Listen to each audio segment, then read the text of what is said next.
Welcome to another You Bijou. Here we go with a tangle called Tortuca. We are going to use a Micron 01 and our pencil and Tortillion. And we are going to start with the traditional 4 corner dots and a border. So go ahead and pause the video and set any intentions. I appreciate you being here with me today and choosing yourself and giving yourself this time.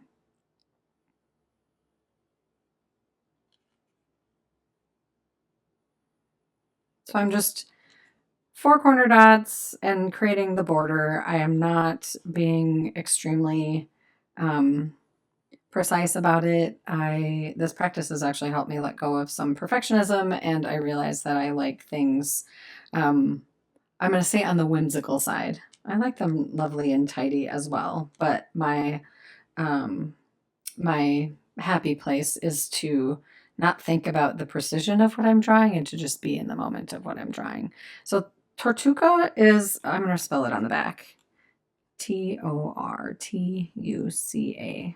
This is another Zentangle ink tangle. I don't say that all the time, but if I don't tell you who it's from, it is usually Zentangle ink. And this is a grid tangle. So I'm just going to create like a section here in the middle that's about the width of the pen, middle-ish.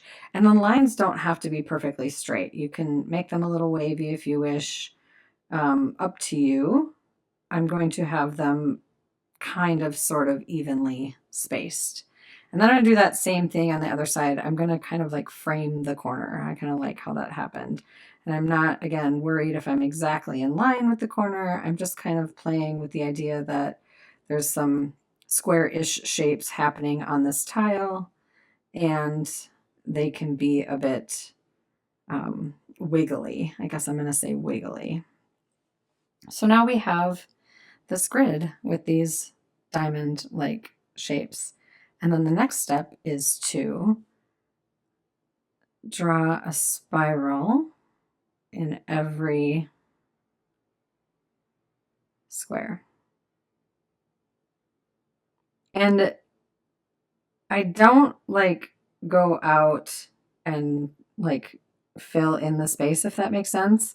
I think you could if you wanted to, but I like the idea of these triangles happening in the corners. And when I look at the step outs, that's what they have. So I'm going to actually leave that be. I'm just going to go to the edge and leave the triangles. And so I'm just kind of going willy-nilly here. The order doesn't really matter. I'm just filling in. We're going to fill in all of them. And you can kind of change where you start your dot in the middle.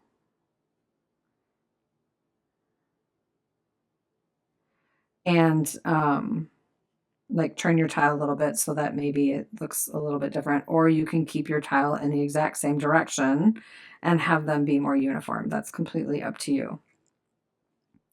So in this one, I'm just gonna make a couple because it's not a complete, it is not a complete square, but I wanna make sure everything looks like it got filled in. So I'm gonna just fill it in as if it were. Now, I love tangles where I can kind of bring in another layer of intention or another layer of a lesson if I'm teaching. And this one, I think of the spiral path. I think of how we show up in the world and how we walk around, you know, this metaphorical spiral path and learn lessons over and over again and meet people along the way. And I like the idea that the spiral can be going around, like the idea that it can be going around a mountain, or the idea that it can be 2D, or any which way, depending on how you're resonating with it on any given day. But I really like the spiral aspect of this tangle. And I do like them to look a little bit different in each square. I find that visually appealing. If you prefer them to all start in the exact same way and to look really uniform, you can absolutely develop the tangle in that way.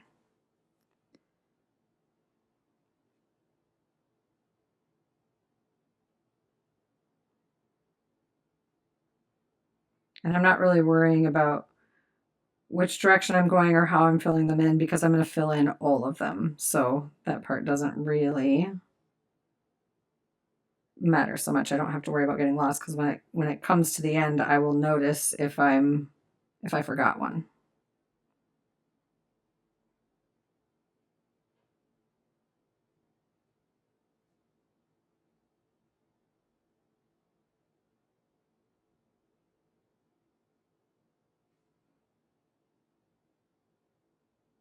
That one's going off the page. So I'm going to lift my pen.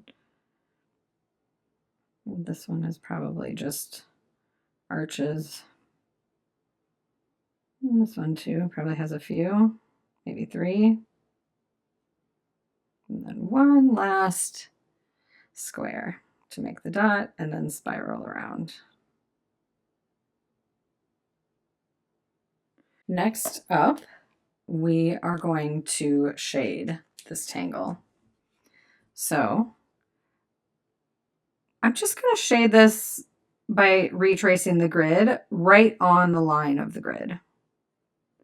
And then I'll just smudge it with the Tortillion just a little bit and not worry too terribly much about anything else on this tangle. I think this is a great way. It kind of makes them look like little puffs or pillows, much like yin cut that we did the other week. And so you could play with drama on the what looks like a print top in each square, right? You could add a darker edge on one side, or you could skip a space and leave a little highlight. Those are all options for this tangle. But I just wasn't feeling that. I like how it just kind of becomes, it reminds me of like a quilting fabric when we get done with it, just because it's all consistent. And even though I chose the more whimsical way of drawing this tangle, it still reads as like a pattern.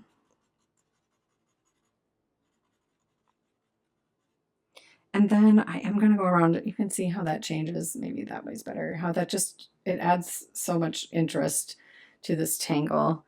And I'm just going to go around the edge.